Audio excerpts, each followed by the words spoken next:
That's weird. That's weird. Kind of weirding me out. You are a sad, strange little man. Crazy. This is crazy. This is crazy. Isn't that weird? That's weird, man. It's strange. What's up, campers? Welcome back to episode 91 of Camp Strange. I'm your camp counselor, Alex Tobin. And I'm your other camp counselor, David Stokes. And we're back to bring the spooky, wacky, weird, strange, and bloody. Ooh. Super scary, bloody. But before we get into our longer stories, we got to catch you up on any of the weird news you may have missed this week. And I will start as I love this story right here. Oh, yeah? A 5-year-old boy who was pulled over while driving his mom's car in Utah told the trooper he was on his way to California to buy a Lamborghini. Hey-o. That's pretty cool. So this 5-year-old kid, I guess his car was driving on the freeway north of Salt Lake City, and the cop said that he saw this car driving. He's like, oh, this guy's like a drunk driver. So he pulled up and he hit the sirens, and he's like, I'm going to need like an ambulance or like somebody to like help this guy because he seems really drunk. And then when the kid rolled down the window, he was like a 5-year-old kid on the edge of the seat, like trying to like hit the pedals and stuff. And That's hard to play off. Once you see that, it's pretty hard to convince him that you're 16 or older. Or we don't even know if he was drunk, too.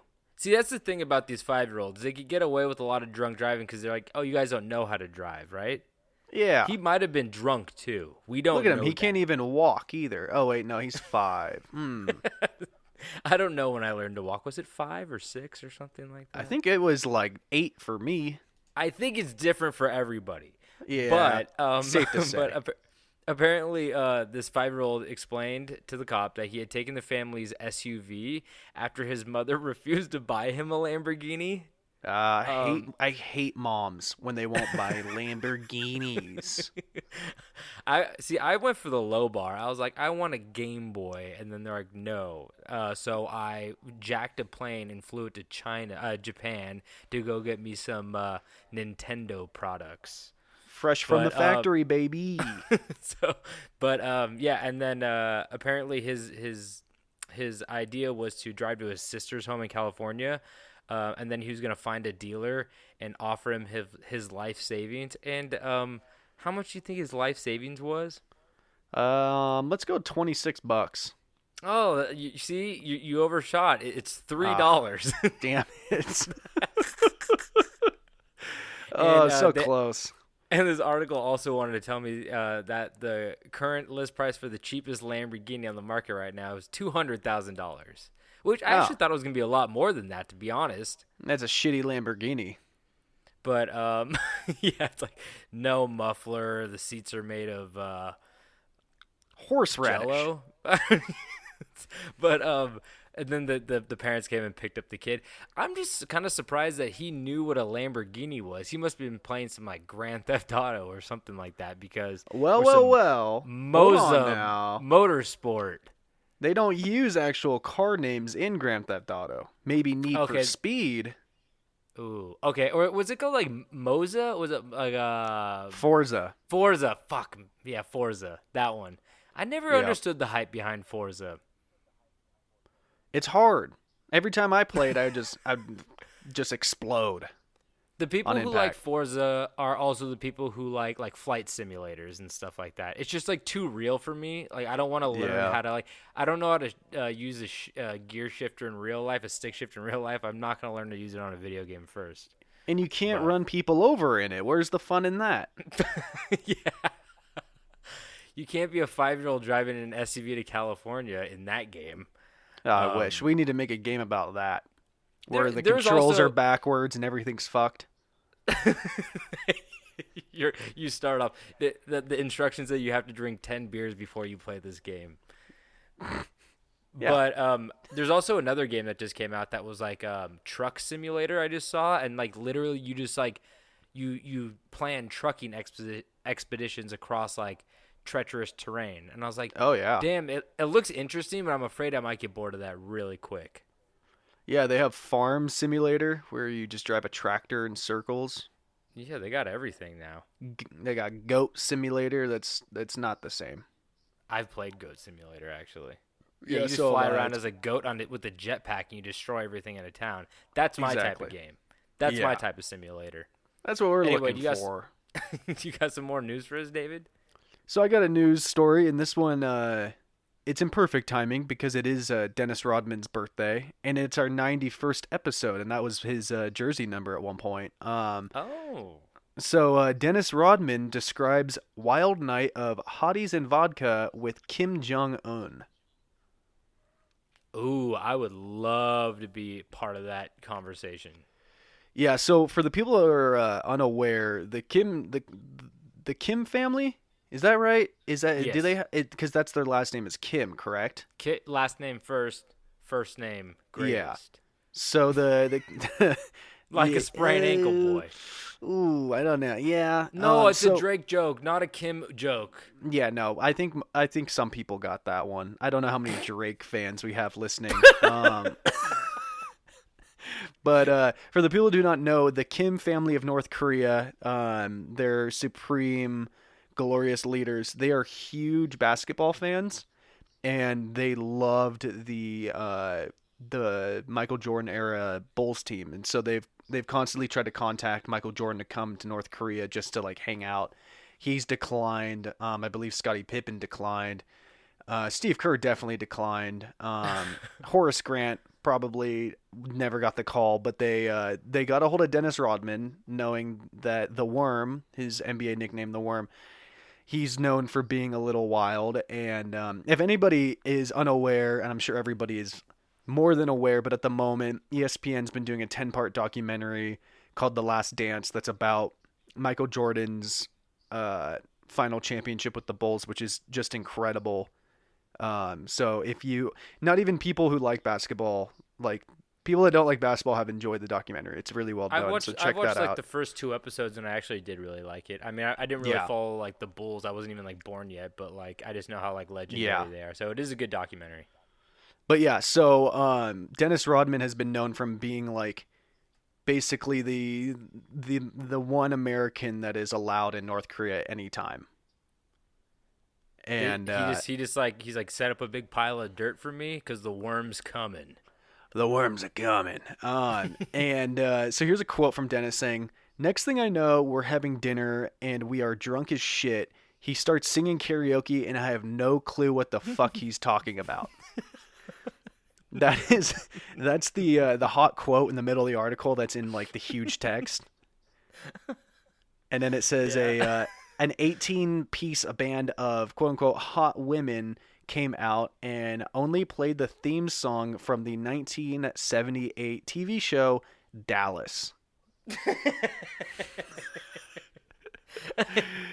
I don't get it. They hate America so much, but they love certain parts, and it makes me laugh so hard. It's like, what the fuck? You love Dallas? Why? I'm not even entirely sure I know what that song sounds like. I don't know either. Actually, I didn't watch Dallas. I just know JR did it. Yeah, I don't think we're alive. JR shot Dallas. somebody. I think that was like the big thing on Dallas. Like who shot JR? I don't know who shot JR actually. So maybe it was JR. Who knows? Yeah. Rodman also says the politics. I didn't get involved with that. I came here to bring sports. Oh, nice. And yeah, North Korea also has their own like basketball league that has its own rules, which are also insane in their own. Fist fighting. It has something to do with like in the last minute, it's like dunks are 5 points. A lot of North Koreans dunking out there. That'd be cool. I think there's like a 4-point line that's beyond the 3-point line. There's a lot of weird. Yeah, there's a lot of weird things I can do. Maybe next week I can, instead of news, I can bring up some of those facts or something. Sounds good to me. I think I might go start watching some North Korean basketball if these are I'm liking both these rules so far. They make it sound good. Steroids are legal. Like I keep going.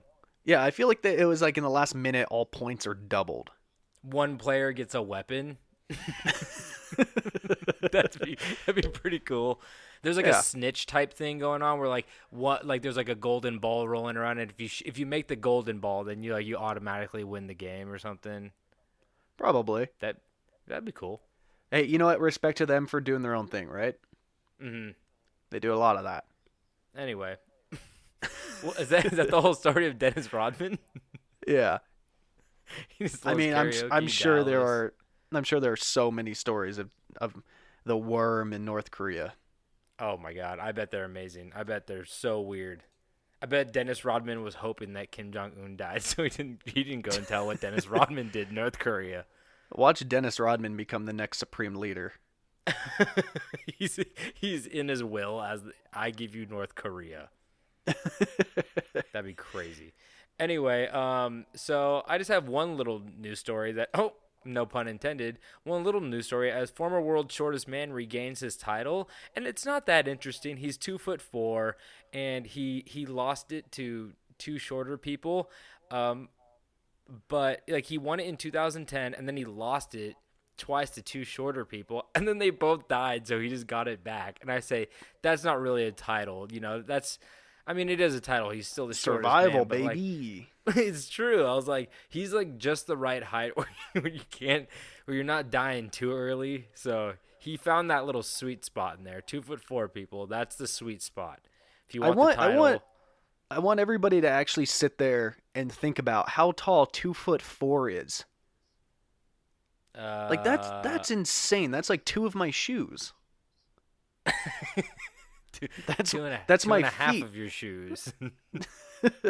Not even. Oh That's my God. insane. It's really crazy. I just mean, like, he's holding an ice cream cone in this picture, and it's big. I mean, it looks like a big ice cream cone no matter what, but I mean, it looks real big right now. I want to see Shaq holding them. Then I'll really get the Those picture. are my favorite pictures. Like Shaq holding a Coke can. World's shortest man, world's tallest man standing next to each other. Oh, they're so fun. Those are always good. It's so fun. Anyway, that wasn't really my news story. My news story was that IKEA China reminds people not to masturbate in stores. It's so damn hard, though. Have you seen the scenery? I mean, you get lost in there. When you're lost for too long, you get a little horny, you get a little hungry. You're going to deal with the horny situation first before you start eating the fake fruit on the table. You know, those dioramas, those fake rooms they set up, you just feel like you're at home. And what do you do when you're at home? You just start ripping them off. You start pulling the malm. Start tossing the sauce. Huh? I'm trying to think of IKEA brand furniture, like, malm. My room's all malm. I got like decked out in malm. Oh. Then they got like Snorgishnerd. Like the Swedish names on the side, Norwegian names on the side. They're pretty crazy. But so after a video of a woman masturbating in an IKEA, was not expecting a woman to be doing this, by the way. Women masturbate too, buddy. True, but in public, this has man written all over it. Yes, it does.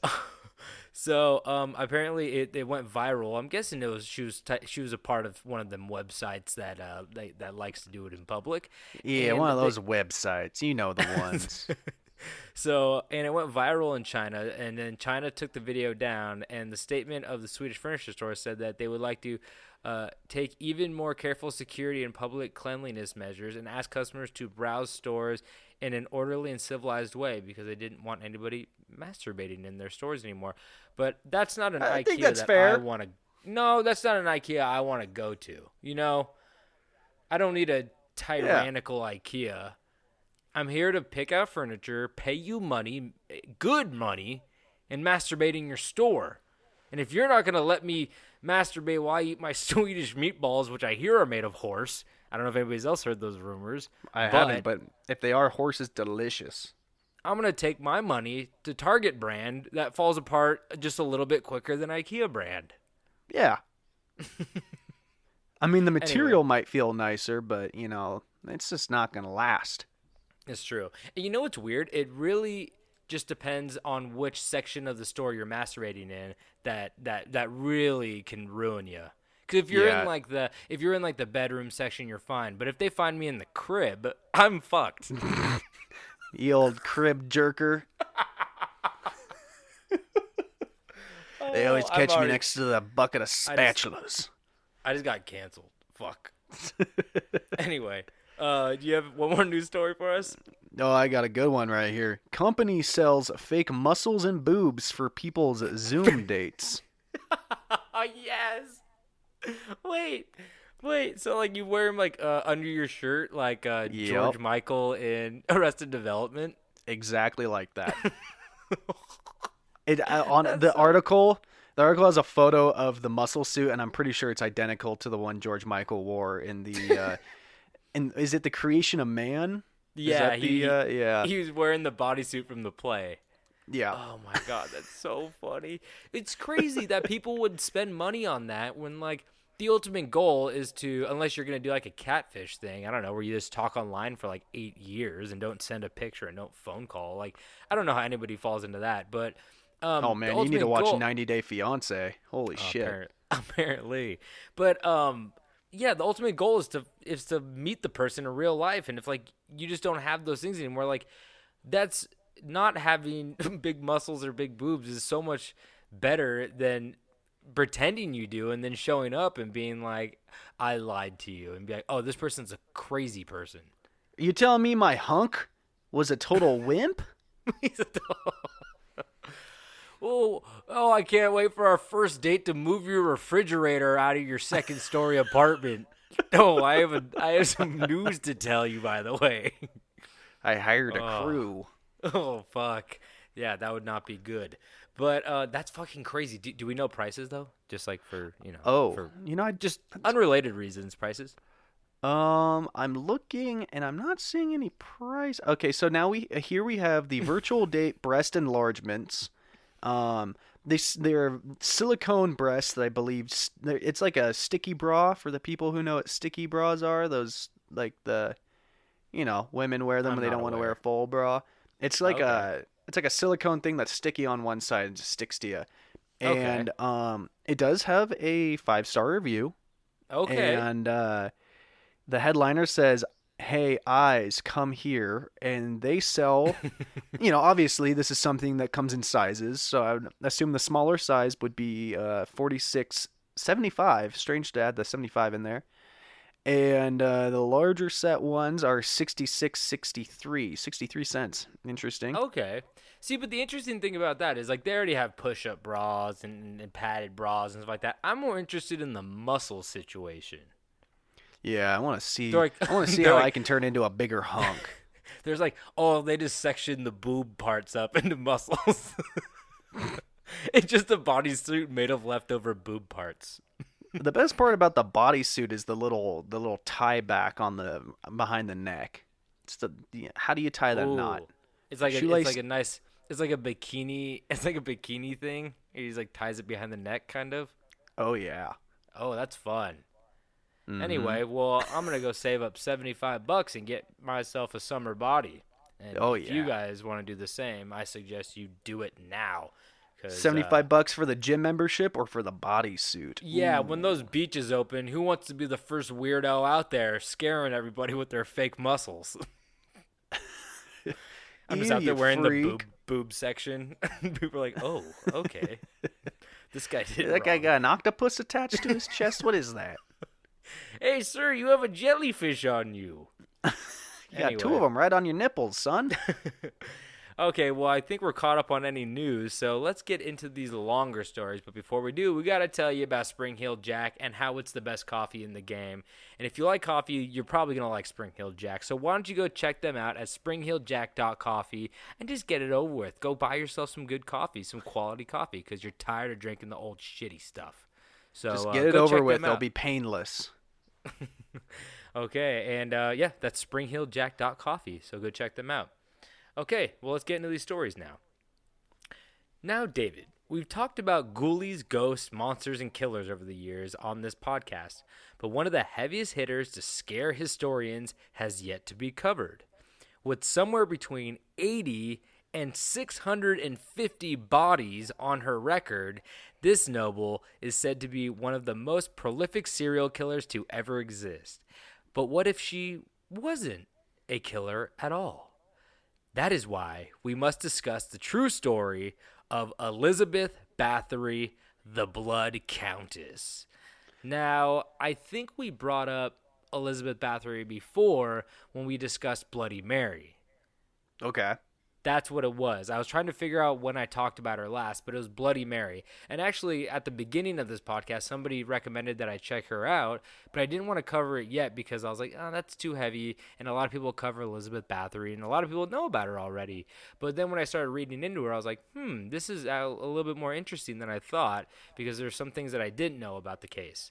So Yeah, we weren't desperate enough for the heat yet. No, we were going deeper cuts. Like I think David's got today. David's got a deeper cut today that you guys should stick around for. So, thank you. So Elizabeth Bathory was born in 1560 to a very wealthy, prominent, and noble family in Hungary that controlled land in Hungary, Poland, Lithuania, and Romania. So the Bathorys, they controlled like a lot of land in those different countries, which is kind of weird in itself. But 1560, it was a little bit more of the, as they say, the wild Eastern Europe. But out of all of them, out of all the areas, where of course did they have in Romania? That's right, they had Transylvania. They had to have Transylvania if you're going to be creepy as fuck, and that lies within central Romania. And it's kind of interesting because I never knew where Transylvania actually was. Like, I knew if somebody goes, oh, it's in Romania, I'd be like, okay. But I always just think of Transylvania as, like, its own thing and not that it's, like, within a country. I'm just like, oh, it's unincorporated territory where vampires roam around. Like, it's not a real you forget place. It's a real, you forget it's a real place. You always think it's just like an Atlantis or some shit. Which Atlantis is, it is real. It is real. But you know what I mean. You're kind of going back on what you've preached in the past. No. It's obviously real. I'm just saying that it's not for our mortal eyes. It's not like a clean Arby's. I don't think those exist. No, those don't exist. But God knows those curly fries. So, being born into a noble family meant that, first off, the Bathorys were very protective of their power and prominence. And as we all know from other noble families, England, the only way to keep your power and prominence from diluting is to what, David? Keep fucking each other. Exactly. Keep the blood in the family. To marry within the pure bloodline, which ultimately meant that Elizabeth was a product of incestuous relations. And her parents were actually first cousins. So that's, lovely. A little alarming. First off, you don't start off great. You're gonna have some issues right there. And because of the close blood ties, shortly after birth, Elizabeth was diagnosed with falling sickness, which just meant that she suffered from multiple seizures caused by epilepsy, which in reality was caused by inbreeding. So they didn't really have a name for it, but she basically just had epilepsy, and they called it falling sickness because I'm guessing you would fall over, go into a seizure if one came on. So, due to her horrible seizures, she had to undergo different treatments to try and cure her sickness. And one treatment, actually, this is a lot of people will talk about this in a second, but a lot of people thought this was maybe the start of her odd behavior in her later years. But one such treatment consisted of rubbing blood of a non-sufferer on the lips of an epileptic, or giving the epileptic a mix of non-sufferer's blood to drink as well as a piece of skull. Oh, so love a little chip of skull. Yeah, I didn't get how the chip of skull came in. Is it like we're giving you the guacamole, you could have the chip too? You need to scoop the blood with something? It couldn't be that easy. No? They had to make it a little more difficult. Oh, yeah, exactly. So some believe that this treatment in itself was responsible for her actions to come in later years, but it has never been proven as her true intention. So a lot of people thought that maybe her murders or the weird stuff she would do with blood was maybe her trying to fix her illness in her later years. But she's never officially said this, or it's never been proven, but it's a lot of speculation due to the times. So although her childhood was difficult due to inbreeding, she turned out to be exceptionally intelligent, learning Latin, German, Hungarian, and Greek. But of course, who has the time for learning when you have to get engaged at age 10 to a 14-year-old boy from another noble family for an alliance? But at least it's not incest again. That would have been, I think they kind of figured out that like maybe the seizures were from the incest. So they're like, maybe this one we should let her marry without, through a different family to not have like another falling sickness baby, Yeah, it is. I gotta say, it is interesting. Obviously, I'm not saying incest is a good thing. That's a horrible thing. But it is interesting how, like, through time, like, incest has proven that it, like, fucks up the offspring. You know what I mean? Like, isn't that weird that, like, for whatever reason, we were not intended to reproduce with, like, our own family? Yeah, I think it's like nature's way. I mean, I don't really know obviously the science behind it. Even though we are men of science, I don't. Yes, really we are know, men of science. This is, I miss this. I miss this day of schooling. But yeah, it's like nature's way of being like, oh, you need to procreate with, somebody. Yeah, it's weird. Like the gene pool just like conflicts with each other, and they go, this is like too similar or something. I don't really get how those sicknesses and ailments and even deformities, like there's a lot of deformities involved in that too. We talked about the Habsburg chin. The Habsburg chin is like basically just a protruded chin that it's an abnormal chin because of inbreeding and stuff like that. Yeah. Which is crazy. And she's 10 and this kid's 14, so it's like, I don't know, they're engaged and they're going to wait a few years before they get married, but still, like, what the fuck? But it was all so much more common back then. Like, inbreeding was not weird, as we saw in, like, Game of Thrones. I mean, it was a little weird then. Historical. But, yeah, it wasn't, like, accepted. But, like, even in, like, a lot of old a lot of old historic tales, like, inbreeding was just how noble families did it because they didn't trust anybody else. So, Elizabeth was engaged to Ferenc yes, Ferenc Nadasdi in a political arrangement to combine aristocracies. But since Elizabeth and her family were in a higher social standing, she did not have to change her last name, having Ferenc take her surname of Báthory. And this story would be very empowering, like, to women if she didn't end up becoming the world's most prolific serial killer, which I suppose is still empowering to some people. It's pretty cool. Some people really like that.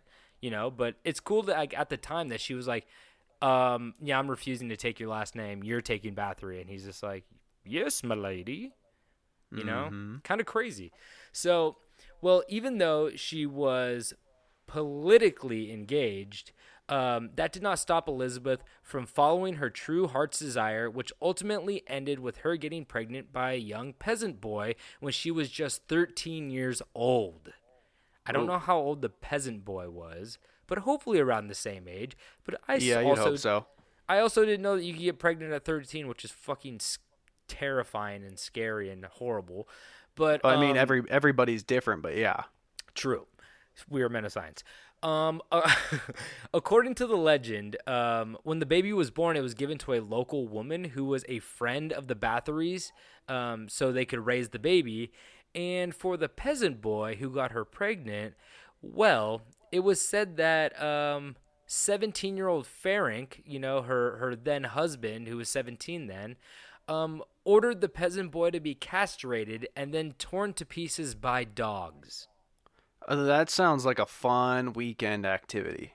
So, I mean, it just kind of goes back to Game of Thrones, how, like, shit like that happened back then. And this is what happens when a 17-year-old gets mad. He either tears you apart with dogs or he drives your car to California to go get a Lamborghini. Yeah, they're so unpredictable. So I hate my 17-year-old son. But his dog hates me more, so I'm terrified of both of them. So 4 years after their engagement, Elizabeth and Ferenc were married in front of 4,500 guests that attended the wedding. So he was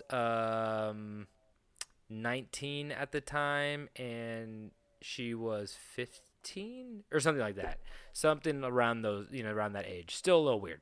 So, but soon after, Elizabeth and Ferenc moved into a new castle given to them as a wedding gift from Ferenc's mother. David, this is what you should be putting on your registry for your wedding. I'm just saying. I want a whole castle. I want a castle. One whole castle, please. Keep your checks and your silverware. I don't want a vacuum. I want a castle. 3 toasters? That's not going to... Actually, I do need 3 toasters for my castle. So Yeah. So their new castle was adjacent to 17 villages that they had rule over. But of course, the rule of the villagers quickly fell to Elizabeth alone because Ferenc, the head, became the head of the Hungarian troops, leading them in war against the Ottomans in the Long War. So Elizabeth was now fully in charge of the estate while her husband was away, and was apparently a pretty good leader, even with the castle being near the Ottoman border, meaning that it was a very dangerous area. So the castle was, I guess, pretty close to like the front line of like the border between the Ottomans and the Hungarians, but she would like protect her 17 villages like pretty well. And it was said that Elizabeth actually intervened numerous times between villagers and invading Ottoman soldiers, and she would settle disputes and aid her people when like things would go like really wrong with the opposing army, which is like You pretty said cool. aid, right? Yes. What do you think I said? I thought you said 8. Well, we You don't said know. she ate her people. Well, that's a little bit later on, but yeah, we'll get into that. So during the Long War and various returns of Ferenc, so during this Long War, Ferenc would like return from the front lines and just like hang out at home, and when a big battle was coming up, he would go back out. So during the Long War, the couple ended up having 4 children over the years, and the children were mostly raised by governesses of the castle, which I guess is like a midwife nanny type thing going on. Yeah. But Elizabeth was raised the exact same way. Apparently, her parents gave her to the governesses that raised her because I guess the noble people didn't have time for them children. So everything seemed to be going well until 1601, when Ferenc began to suffer from debilitating pain in his legs from an unknown cause. And 2 years later, by 1603, he became permanently disabled. And a year after that, he died at the age of 48 after 29 years of marriage to Elizabeth. Now that Ferenc was gone, though, rumors began to spread within the kingdom about what was actually happening within those castle walls. Rumors of torture, sacrifice, and murder.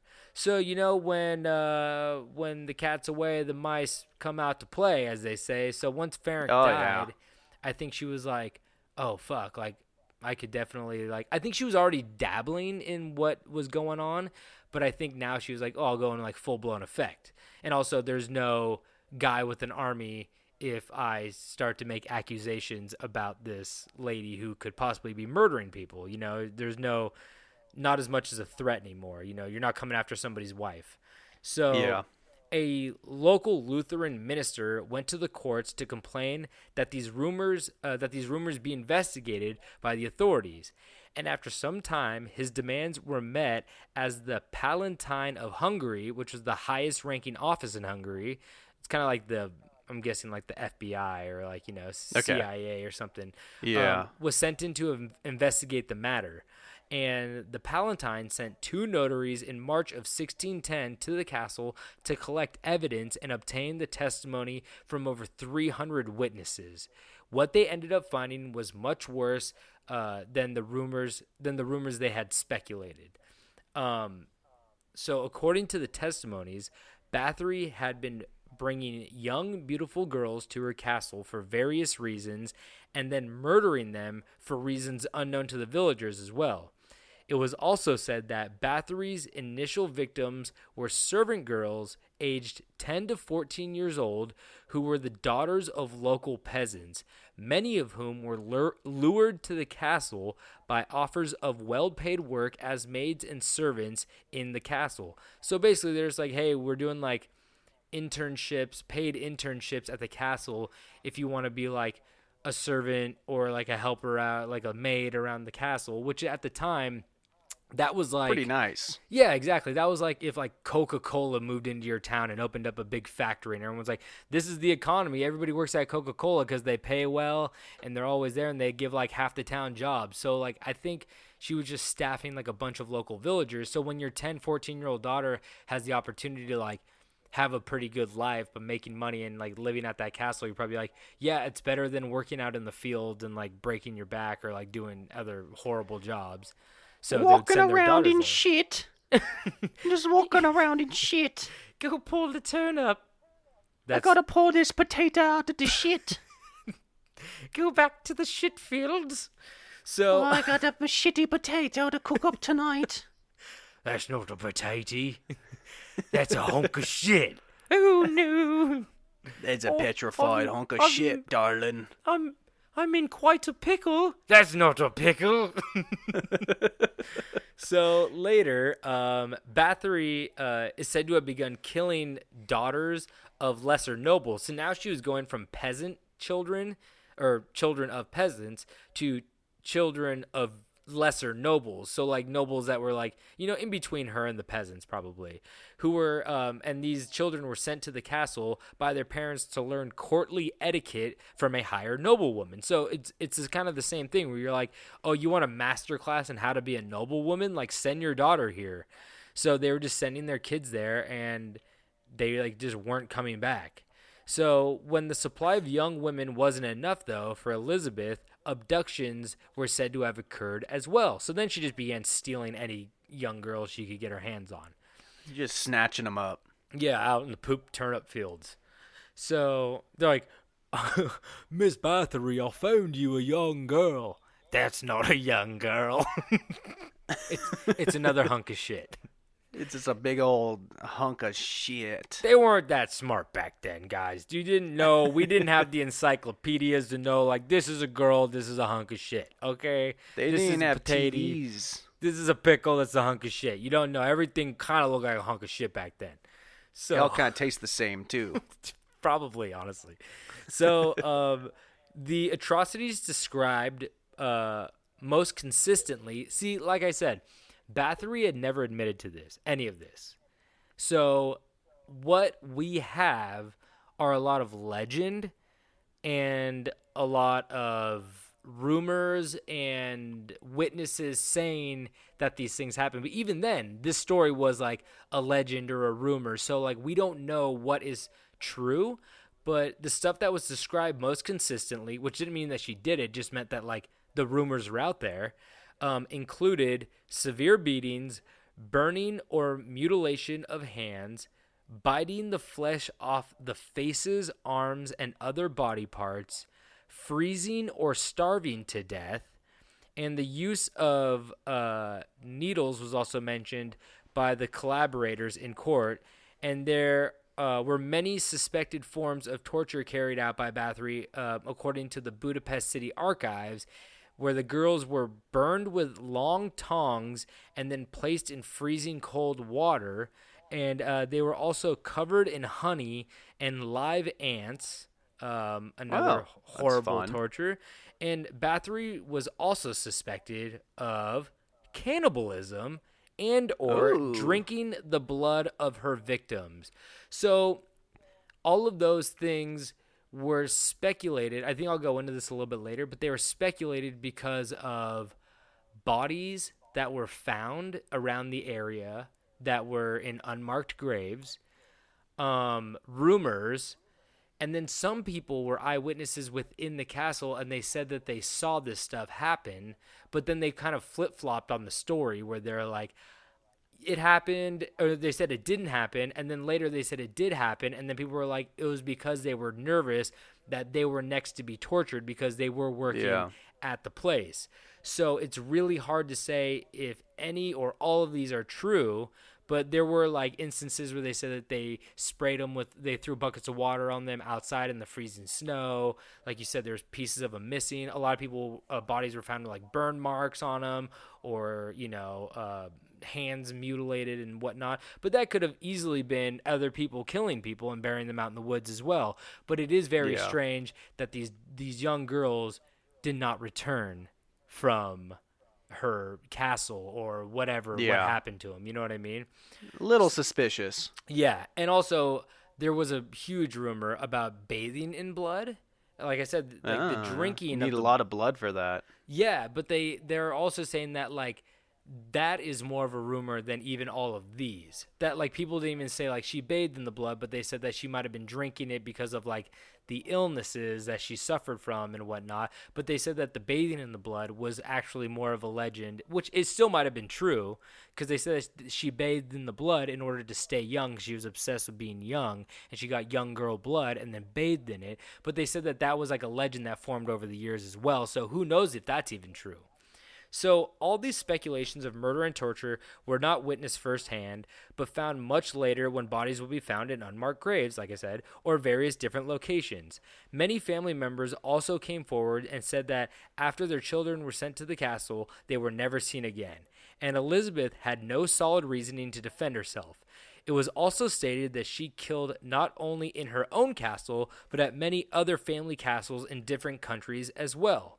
When Elizabeth was arrested, it was said that she was caught in the act with a young girl covered in blood. But it turns out that this story is more likely more rumor than fact as well. Elizabeth and 4 other servants were arrested and accused of being accomplices. So the 4 servants were arrested and they're like, oh, you helped her, either get these girls in or helped her torture, which like, most likely, if these tortures did exist, these 4 people definitely did do that, because you're not going to say no to the woman who's like, yo, you got to help me torture this person. And be like, I'm not saying no to you. Like, I know what's going to happen. Yeah. I'm the one who's going to be in those chains next. So yeah, you don't want to be be the next one on the roster, the on death the chart. chopping block. So the trial was quick, as 3 servants were sentenced to death and 1 for life imprisonment, but Elizabeth was a more complicated case. See, the family begged for her not to be publicly executed, as it was cause for too much scandal for the ruling family that was unaware of her behavior.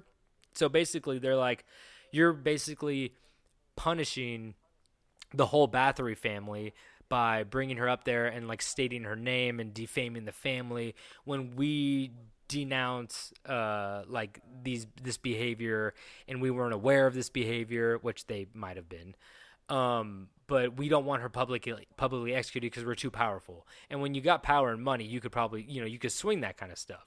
So they begged, and the guy's like, okay, we're not going to publicly execute her. So their next option was to send her to a nunnery, where nuns are. But but after the word spread of her love of killing peasant women, they decided against that as well. They're like, oh yeah, why the hell are we going to send her to a place that only has women, So they're like, okay, don't send her to a nunnery.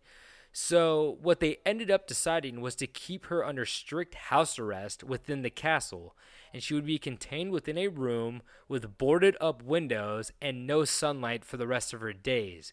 But then there's also rumors that like that wasn't completely true, and that she actually had full reign around the castle, and she just could like walk everywhere she wanted, but she just wasn't allowed like outside the castle grounds. You know what I mean? Yeah. Which does seem more likely if you're being held in a castle that your family runs. You're like, yeah, okay, just you could walk around the halls. Like, who cares? It's too hard to keep her in the room anyway.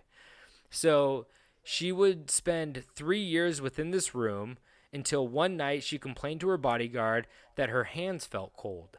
The bodyguard told her to go lie down and rest, but by the next morning she was found dead at the age of 54.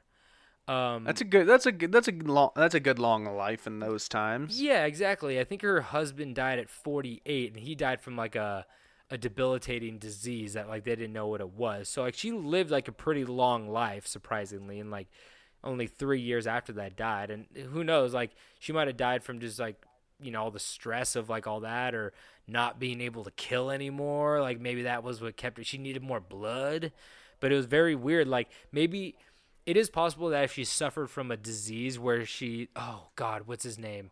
There's a disease that it's like almost like a form of body dysmorphia, where you feel like you don't have enough blood in your body, or that your bones are turned around, or that your skull is turned around in your head and stuff like that. You feel that your bones aren't and your body isn't like correct. And there's a really famous serial killer named, oh my God, I can't remember his name, Richard something. I'll think of it in a second. But Yeah, I can't. I have no idea what the fuck you're talking about. yeah, well, this guy, he was like a crazy serial killer who would like kill rabbits and drink their blood, and then he started killing people and drinking their blood because he had a mental disability where he thought that he didn't have enough blood in his body and that his bones were all turned around. So it could be possible that she was suffering from this as well, and by not getting the blood that she needed, it was actually having an effect on her mental state, and then her mental state had an effect on her body, and it might have killed her early, you know? So Yeah. The body's weird like that. yeah, I'll look it up. I'll think of the name in a second after I'm done with this story, but I have one more paragraph. So she was buried in the local church cemetery shortly after, but due to a huge uproar by the locals, she was moved to the Báthory family crypt in Exed, Hungary. So when she got buried in the church cemetery, he was like, fuck this. Like, she killed, like, basically our whole town, or like, you know, half of all the 17 villages. Like, we don't want her buried near us. Like, this is an insult. So they moved her to the Bathory family crypt, and the location of her body, though, is still unknown, as there are no stones in the church or castle that bear markings of her name. So like, shit. Yeah. So people don't really know where her body is. They just believe it's like somewhere in the crypt somewhere. So the most interesting thing about this case is that the legend always stated that there was a journal found in her room with all the names of the missing girls and then some. So basically she was like, you know, I didn't do this. And then they found a journal with every single girl's name that was like missing, and then like a ton of other girls' names. That's why they say 80 bodies to 600 and something bodies, because they weren't like sure if the names in the journal were people who she killed, if they're victims she wanted to get, like what was going on. But Yeah. the journal was never really solidified.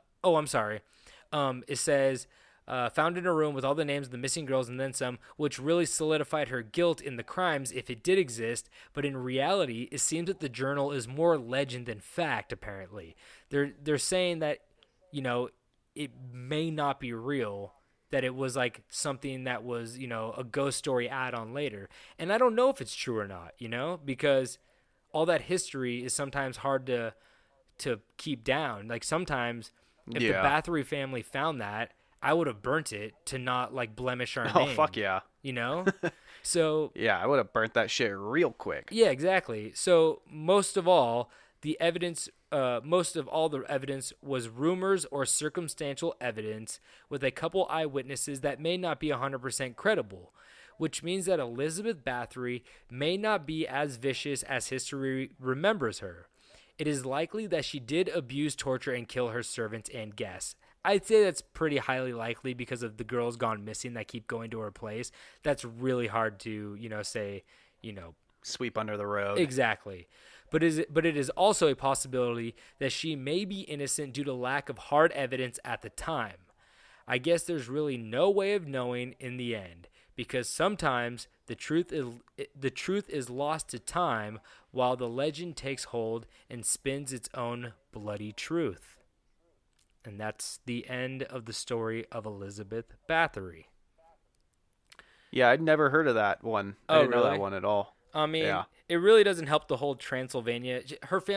Part of her family lived in Transylvania, and she might have killed some people in Transylvania, but she was mostly in Hungary, actually, not Romania. So, yeah. What was the, you know, I'm just going to look up Richard serial killer. Richard Ramirez? It's not Richard Ramirez. It's not Richard Allen Davis. It's not Richard Speck.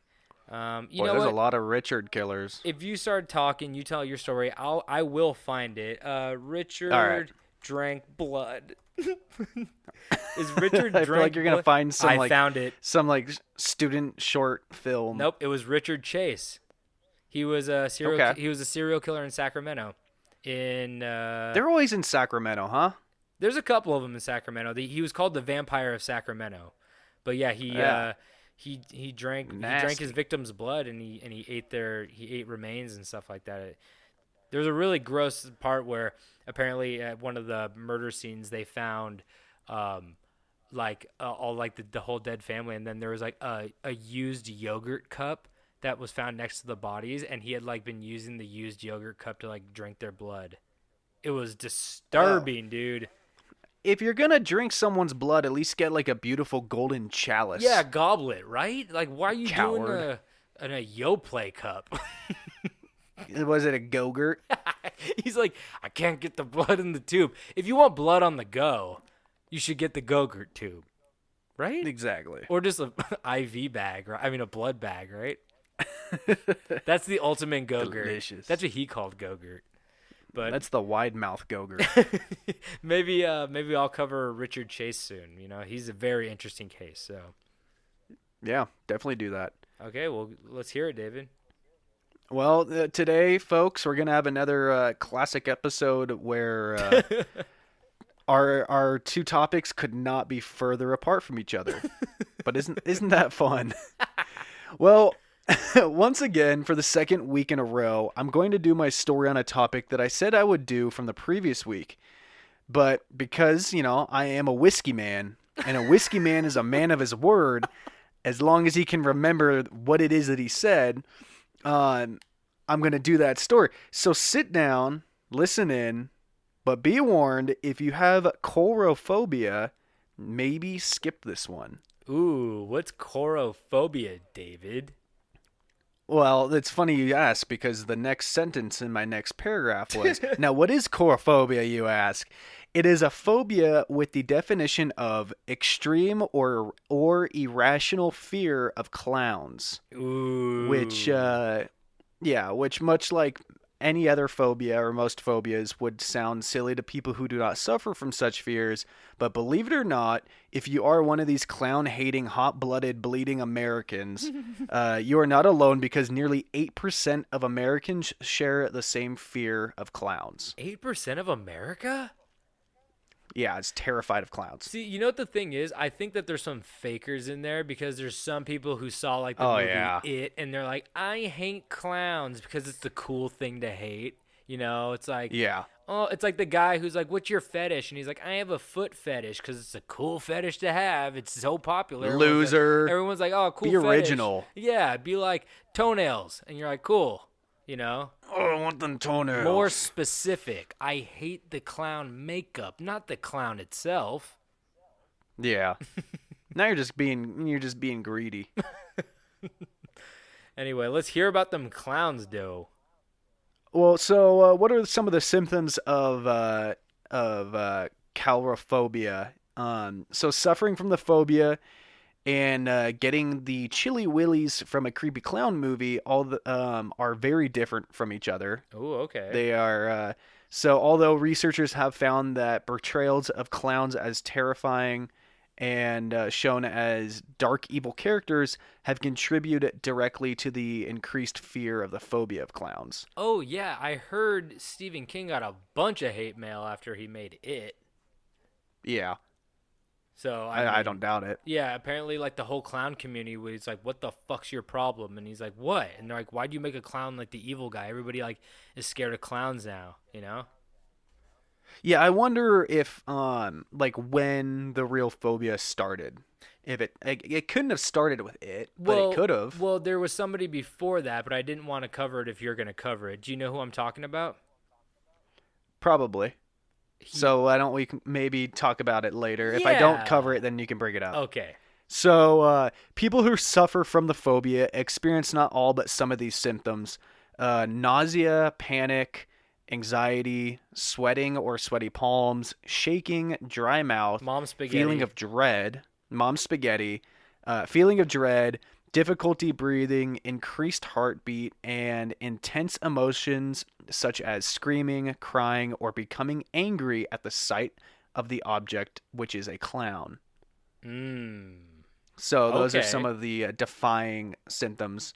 So please do not listen to this if it will give you deep distress. Now let's talk about the weirdly deep world of clowns. See, wait, is it talking about clowns can cause this, or is it just seeing the clowns?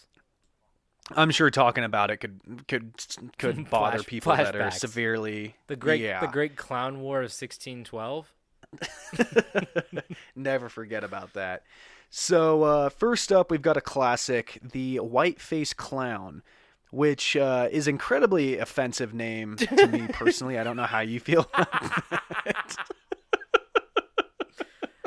I'm not gonna lie to you, David. I don't like it. I don't like it. I don't like where this is going at all. So right off the bat, we are diving into one of these clowns that have subclasses of its own. I don't want to call it a race, but because the white-faced clown has two major different types, and that would be the white-faced clown and the classic white-faced clown. Two very different things. Okay. So the classic refers to the, I'm gonna fuck it up, it's French, the pirouette character, which is like the old-timey, like very serious, dramatic clown, which are typically like all white. Is he like does he have like a frown, or is he just like regular mouth? Because I know a lot of French clowns are sad. Yeah, I think the original the pirouette or whatever you call it, I think that they are very emotional and sad. Like I think it's not so much of a funny thing. It's more of like a dramatic kind of thing. Kind of like a weird mime or something, you know, like a sad mime smoking a cigarette, and you're like, oh, is this theater or what's going on here?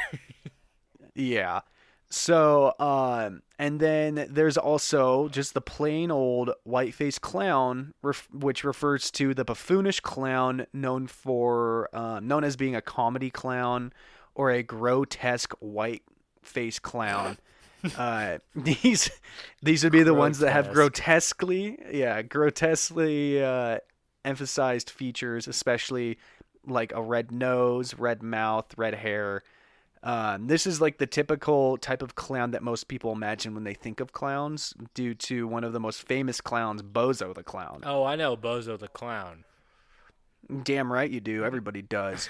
So white-faced clowns cover their faces in white makeup and their body in oversized clothing, but most importantly, massive fucking shoes. They just got some big old Shaq-level dogs. Yeah, I guess that is like the whole thing where, like you said, emphasize features. So I guess like big nose, big feet, big pants, big shirt, big smile. They paint the red around the mouth and like in an upward, so it looks like they have a permanent smile, even their mouth's closed. Now, what's in those big pants? Who knows? Oh baby, I don't even want to think about that. Not while I am not even at the start line of this fucking story. I can't get all riled up now. This story's getting horny too quick. Have you seen? I Think You Should Leave with Tim Robinson? Of course. When Bozo dubbed over? I don't remember that one. Oh, it's the one where he's like, everyone's sharing YouTube clips, and he's like, I have a YouTube clip, and he doesn't have one the first time, and the second one he's like, I got one, and he's like, type in Bozo dubbed over, and they're like, this was uploaded 1 hour ago, or something like that, and he's like, yeah, check it out, and it's like Bozo walking around, and he's just going, he's dubbing over the clown. He's like, oh, I hope I don't jack off, and he's just walking around saying that, and people are like. And people are like, did you make this video? And he's like, no, this is like, it's really funny. It's like Bozo dubbed over. And they're like, who's dubbing over for Bozo? And they're like, no, Bozo's dubbing over for himself. It's what he wanted to say at the time, but he couldn't because he was on TV. And he's like, oh, look at this fucking mailman. I'm going to jack off on him. And it's like, everyone's like, what the fuck's going on? It's so funny. Oh, man, I love Tim Robinson. You got to go check that out. It's real good. So most white-faced clowns wear bright, multicolored clothing so they can be seen well and let you know right out the gates that they are indeed a goddamn clown. See, that's bullshit, because I've hit 12 clowns with my car already. They shouldn't be walking on the highway at night. And they're not Were wearing... they little one? They weren't wearing their bright clothes. Like the little ones that fit into the car? Yeah, I got in the compact ones? I got in one car accident and I killed 48 clowns. I just meant they're not wearing their bright clothes sometimes, and they're hard to see on the freeways. Yeah. On the highways. They're on the freeways. So they also usually accent their face with large features, including eyes, mouth, and a bald cap pushing their wild wig out to the side. Oh, that's right. They do have the bald cap. Yeah. So now, face paint is incredibly important to identifying what type of clown you got on your hands there. Whoop whoop. So we're going to move on, and the next clown is the August Clown. Oh, So the I like a the seasonal August clown. Oh, it's not a seasonal clown. Well, no, it's not August. It's close. It's spelt differently. It's probably I feel like they all come from French. I thought he threw pumpkin spice lattes at you or something. Yeah, he's very fancy. So the August Clown wears white around the eyes and mouth and covers the rest of their exposed skin with a nasty, fleshy colored grease paint base. Ooh. So it's like they're usually like super like a really like weird like Donald Trump skin. It's not like a realistic skin, but it's like kind of a skin. He's like the clown you don't want to wrestle because he's so greased up, smelling like bacon. Oh yeah. Maybe you do. Yeah, wanna exactly. wrestle him, actually. Oh, I bet that would smell good afterwards. So they also generally have large face, like they have like the large noses, like the fake noses. Mm-hmm. And they are also seen with their lower lip painted red or black and large exaggerated eyebrows. Okay. So can you kind of picture which ones I'm talking about? I think so. They got the big arches like for their eyebrows, Yeah. right? I mean, I'm kind of getting thrown off by the dark bottom lip. That's kind of a weird little accent I've never noticed. Yeah, I'm sure if you look back, you'd see like, oh yeah, I guess they do. Maybe I'll Google August Clown and see what comes up. So they may also wear a colorful wig, just like the white face. Oh fuck! And I know what you're talking about. yeah, exactly. Or a bald top wig with the hair on the sides, a classic look. Mm-hmm. And their costume usually have very bright colors and are frequently too large for their body. So they're pretty similar to Whiteface. The main difference is that they don't have the white face paint all over. They have like a more of a skin fleshy kind of thing. Yeah. You know what I love about these clowns that I'm looking at right now that is so underappreciated? The really fucking long tie. I love the long tie. You love getting text messages too, I hear. No, that was a clown. He's saying, "I have a long tie for you. Can I come over?" Oh, okay, so it was important to the story. Okay, good. So in the 20th century, the August Clown was a stupid and clumsy character and couldn't figure out how to get anything done right. Or they were the victim of pranks pulled by the Whiteface Clown. No. So they're kind of just losers. Loser fucking clowns. But as this website that I did my article off of that takes this very seriously states, clowning is a creative art that is constantly evolving. So by the end of the century, the August Clown has evolved to the point where it sometimes it's like its comedy stuff is interchangeable with the Whiteface Clown, and so sometimes they're pulling the nasty little stinker pranks.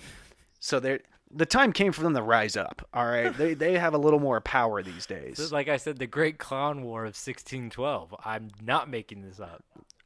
No, you're not.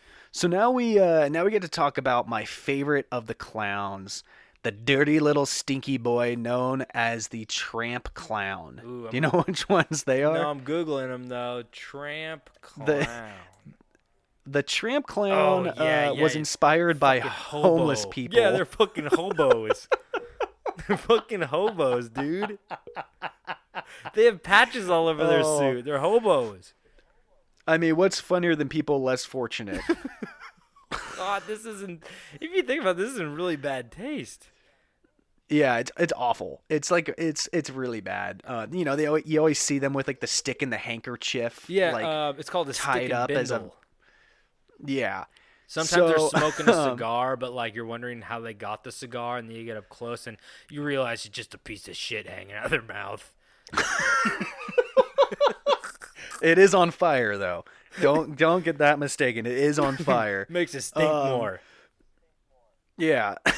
So the Tramp Clown paints white around their mouth and also white around the eyes, and they also are known for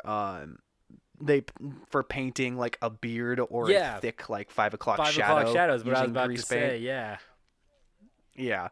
And they have clothes that are either patched up in a ridiculous amount or tattered and torn, just to really push the whole, hey, he is a homeless clown. David, I'm not going to lie. so- It's going to be very hard for me to pick pictures for the Instagram because they're all so fucking good. I know they are. Oh They're my so good. God. So the tramp is another clown with subclasses, which include singing tramps, juggling tramps, tramp magicians, silent tramps, tramp monologists, skating tramps, tramp artists, and tramp pianist. And I'm sure there's more to that list. You could just really pick any word and put tramp either in front of it or behind it, and you got one. Tramp trampolinists. I'm sure it's out there. They exist. And I bet that trampoline has just patches all over it. It's So, dangerous. Don't call it the trampoline. So the next clown we are discussing is the character clown. So this category of clown only, and I mean only, exists in clown competitions, Oh, okay. which exist. I see him. And so this character clown is a clown who depicts a specific occupation, like a cop clown, Yeah. or a basketball player clown, or a doctor clown, and etc. I see a firefighter But- clown right here. There you go. But, and I mean, this is a strong but right here. A tramp clown is not a character clown, and I will shirtless fist fight anybody in my backyard if they try to say otherwise. Don't you dare try to drag those tramp clowns into that character clown bullshit. Because they're actually... You keep that to competitive stuff only, people. Because they're, if you think about it, they're the exact opposite of a character clown. They have no occupation. They're fucking homeless clowns. They're the exact opposite. Oh, yeah. Yeah, you could say that. So the next clown is the classic mime clown, which you kind of talked about earlier. And I'm sure we can all picture what that is. But to my surprise, there is actually a difference between a mime and a mime clown. Okay. So the mime clown takes on the usual mime look with the striped shirt, suspenders, white gloves, black beret, and white face paint that leaves the neck bare. That's the important part, is that the face paint is only on the face. It doesn't connect to the neck like a white face would. So it's a lazy fucking clown. Or a cheap clown that doesn't want to waste, the grease paint. It's true. Probably expensive. Yeah. So the mime clown usually spices up the old school mime look and will add other paint onto the white face to make it a little different from just a mime. Mm-hmm. So now, Tobin, can I get a yeehaw? Yeehaw. That's right. We're talking about rodeo clowns. Oh. The bad boys. Overalls. The bad boys of the group. Well, hold on. Don't you need make that singular. We'll get into that. Overalls? So they are the bad boys of the group who aren't afraid to take a bull's horn right through the chest. The rodeo clown Right is into a the very clown specialized. Yeah, right. That big old meaty Hey, white clown Hey, dick. David, I got a question. How far down do you think that paint goes? You stop that. So the rodeo clown is a very specialized branch of the clowning world. Some rodeo clowns use the tramp or August style makeup, and there are two types of rodeo clowns: the barrel clown and Yes. the bullfighter. I like barrel clown. Well, you know what they do? They crawl into a barrel and they let the bull hit the barrel, right? Wow. I didn't expect you to know that. So the barrel clown I've been to my uses a rodeo large before. padded... Oh, yeah. I'm sure you have. I actually have. The barrel... Okay, so the barrel clown uses a large padded metal barrel as their home base in the center of the arena. They lure the bull into attacking the barrel, and then they brace themselves inside the barrel to survive the impact. That does not sound very fun. Okay, the other option is not a barrel. That's true. So let's dive into the other option. So a bullfighter clown will often wear a skirt made from ripped up jeans sewn together, being held up by not two but one suspender. Oh, you're right. And that is so then they can slip off the skirt easily if it gets caught on a bull's horn, and it's also easy access from all the fucking they do with their fans after the show. With that clown dick. You know what's interesting? We got to get our hands on. Can we get like a clown fan in here to see if how far down the grease paint goes? I'm sure there's certain websites you could search that on. We'll Zoom call them in, and then they'll have like clown paint around their mouth, and we're like, why is it only around your lips? And they'll be like, oh, don't worry about that. So, okay, we're going to keep going. Most rodeo clowns wear protective pads under their outfits and use cleated shoes to give an edge on the dirt. Okay. Yeah, a little Smart. traction. Yeah, smart. Yeah. So the next clown is the jester clown, better known as the court jester or fool. The jesters were historical entertainers from the medieval and Renaissance eras who were members of the household of a nobleman or a monarch employed to entertain him and his guest. They were also known for entertaining people at the markets and fairs. They're kind of like the world's first stand-up comics, if you really kind of think about it. Yeah, who would get killed if their jokes weren't funny. Yeah, you got to fucking bring your A game. Or there goes your clown penis. Yep. It's lobbed off and fed to the boars. Hurry, take his one overall off. I have to chop that off. That wasn't funny. So, how about the children, huh? What about the children? We need a child clown. Well, there is a style of clowning for the kids, and that is a Junior Joey clown. The clowns get their name to honor Joseph Grimaldi, the famous early 1800s stage actor and clown. The catch is about Junior Joey clowns is that the clown must be from the ages of about 7, and I can't stress that enough that it said about 7 to mid-teens in age. But screw that. I say screw that to the age 7. I want a newborn baby clown who can make me laugh. Is that too much to ask? Okay, so first I was kind of confused because I thought you meant it was like a clown for children, not an actual child clown. So I'm looking and I'm like really scared now because it's literally just a bunch of children dressed as clowns. I found my new fear. Holy shit. Yeah, that's 10 times worse than Pennywise's. Sounds like they're a junior bacon cheeseburger. Joey. Those JJCs really get under me. They really boil my blood. They're really scared the heebie-jeebies out of me.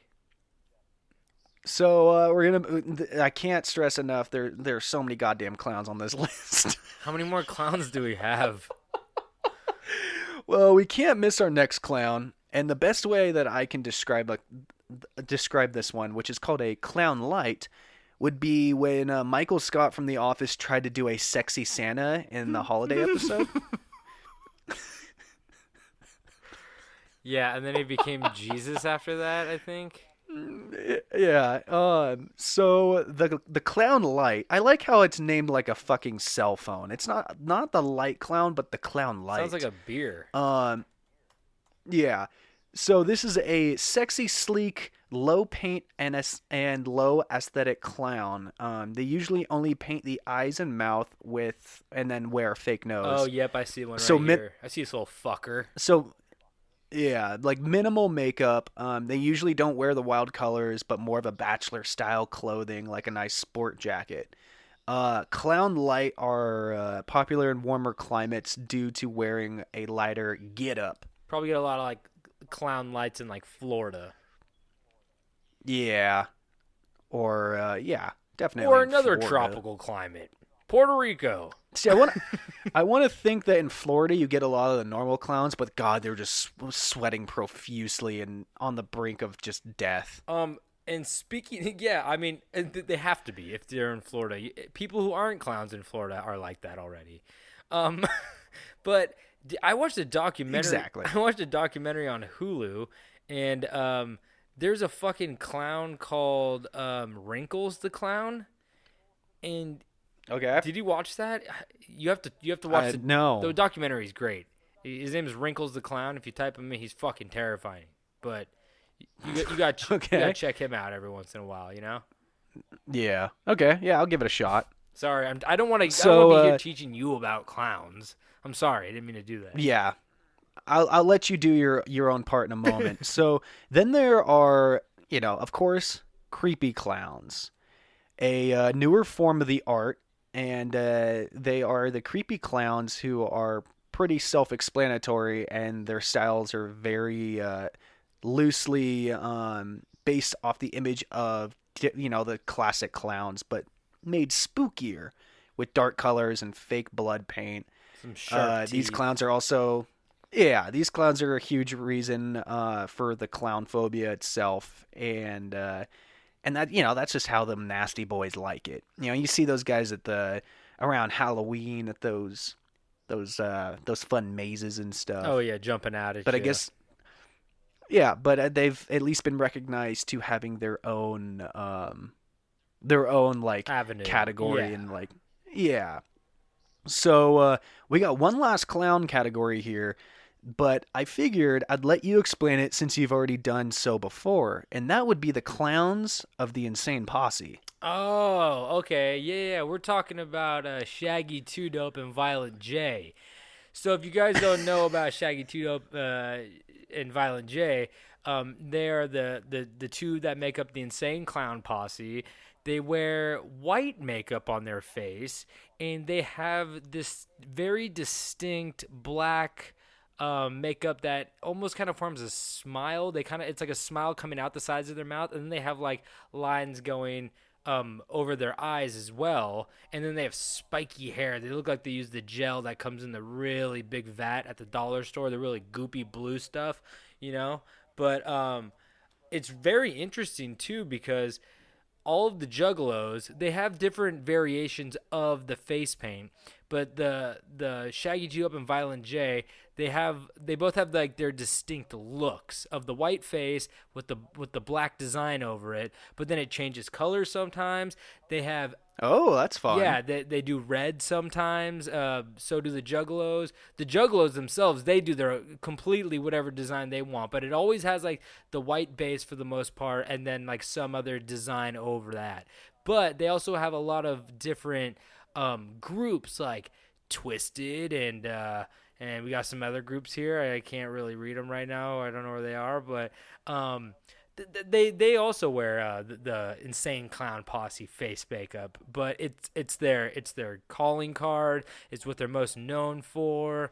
It's really great. I actually just watched the Parks and Rec 30-minute special for the COVID-19 donations. Oh yeah. And there's a part where Jerry doesn't know how to work the Zoom call, and he accidentally puts an ICP Juggalo makeup filter over his face. Yeah, it was beautiful. So it was a nice little shout out to the Jugs. So oh yeah. yeah, Can't get enough of that. I mean, that's the clown I aspire to be, in life and in death. Whoop whoop. Whoop, whoop, whoop, whoop. So now, before we finish up, I want to go over a few clown lingos so you guys don't embarrass yourself at Thanksgiving when you're trying to talk to your nephew who just spent 6 grueling years at an intensive clown education.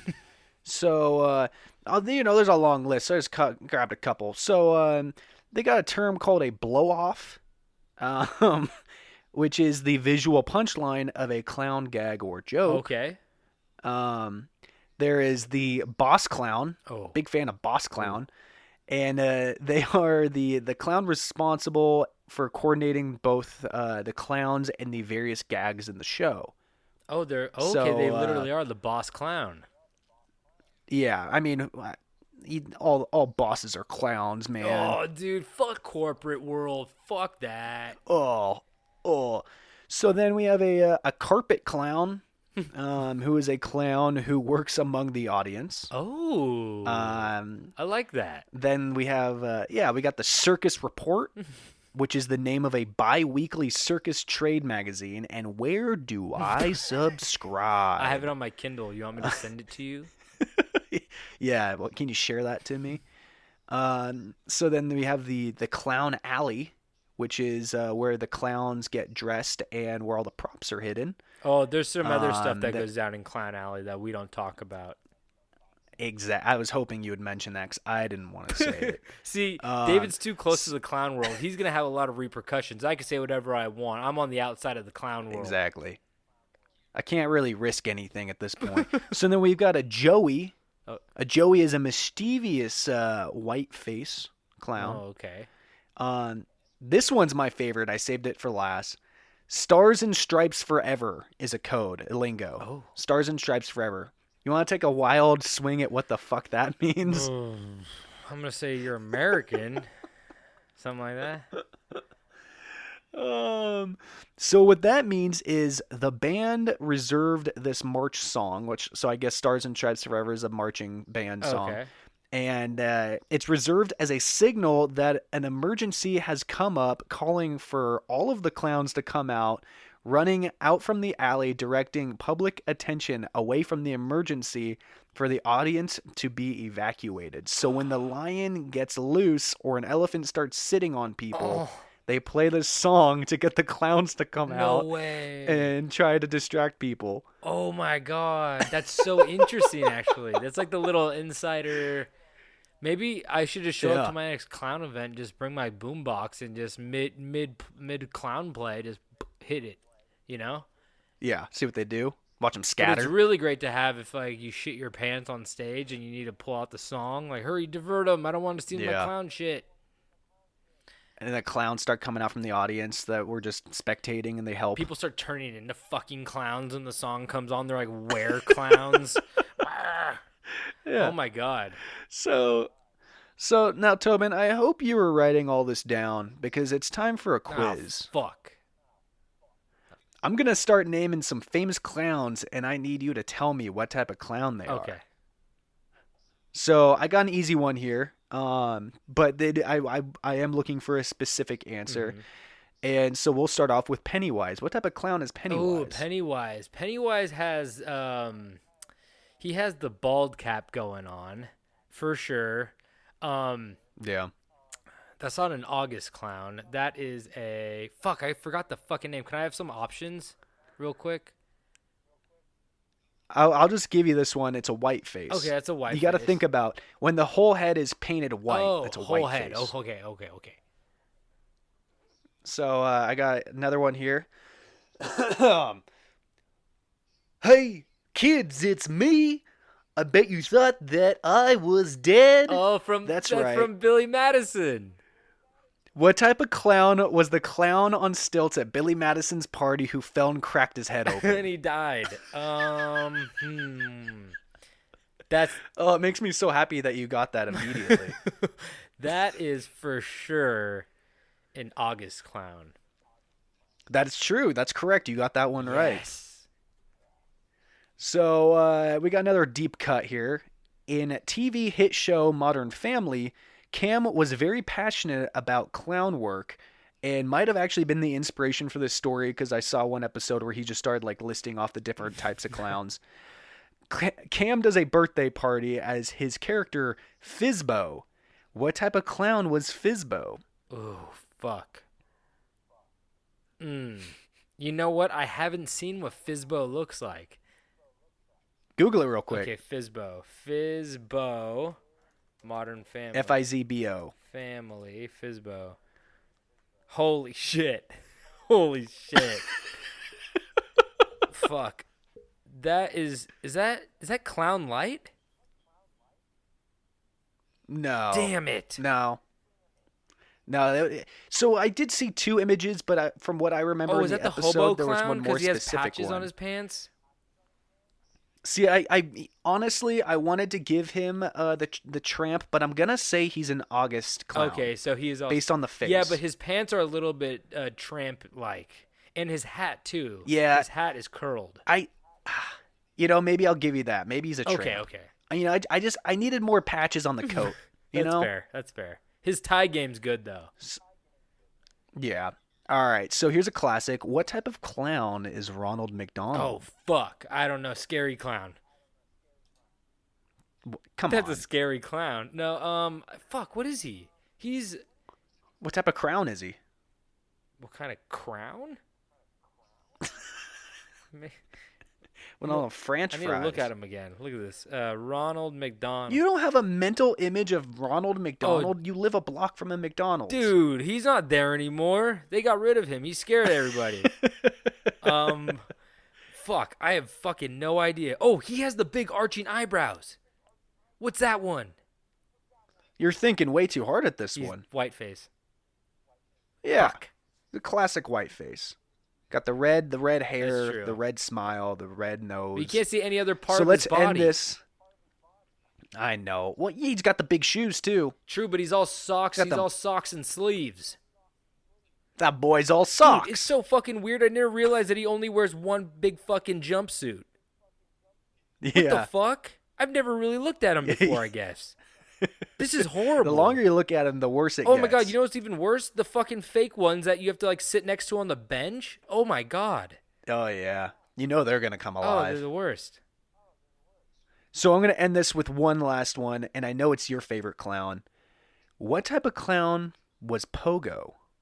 Yes, that's exactly what I was going to bring up. That is a fucking scary clown.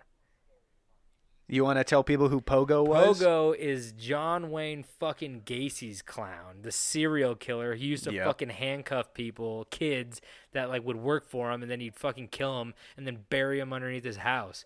And that guy is exactly who I was going to bring up in the beginning. That ruined clowns for everybody, in my opinion.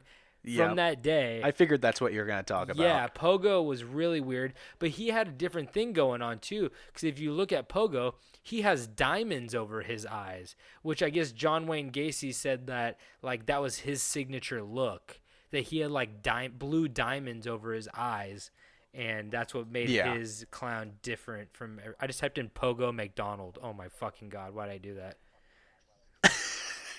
God, I have McDonald on the brain. God, John Wayne Gacy is so fucking creepy. You know what the worst thing is? He has the same birthday as me. So yeah, I know. We're really close.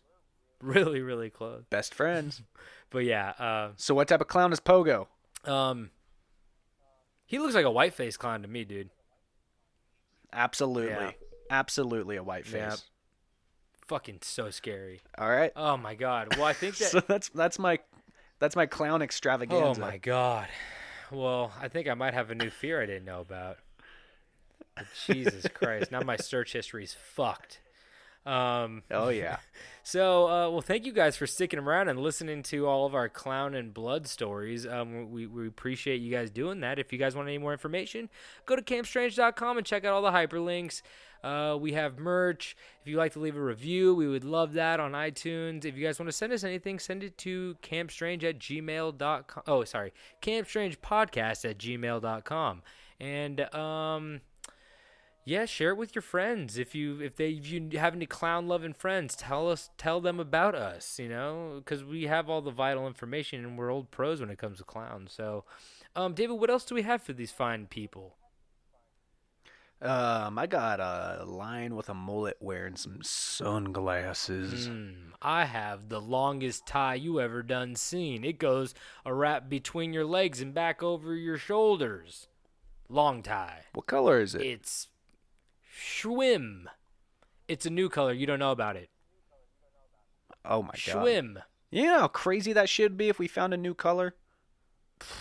I'll fuck everything up. I mean, all you have to do is go to like the paint swatches at like Home Depot and then pick out a color that doesn't have a name yet, right? I don't think so. Fuck, they all got names. Eggshell. I got a bird talon keychain for good luck. I have Tiny Tim's crutches. He don't have them no more. Oh. How small are they? One leg shorter than the other, so they're kind of like one smaller than the other. I've got a Twitter account for sale that has 6 followers. I have David's Dirty Laundry, and it's next to the gum statue I built of him in my closet, like the one in Hey Arnold. Do you mean literally it's my laundry, or like the saying like you know my secrets? No. I have your dirty laundry. I dress up this gum statue that I have in my closet, like in Hey Arnold. Oh, That's good. The underwear like that. already had gum in it, surprisingly. Chocolate pudding and gum. I got a miniature Bill Watterson who's drawing Calvin and Hobbes magazines, and he lives in a birdhouse. I have a miniature Bill Withers, and he says it's a lovely day. Lovely day. Lovely day. Lovely day. All right, I think that's Okay, it. cool. Okay, well... This has gone too long. Okay, well, thank you guys for tuning in. Dave, do you have anything to say before we leave? Oh, boy. Wash your hands with lava. And don't forget to stay strange.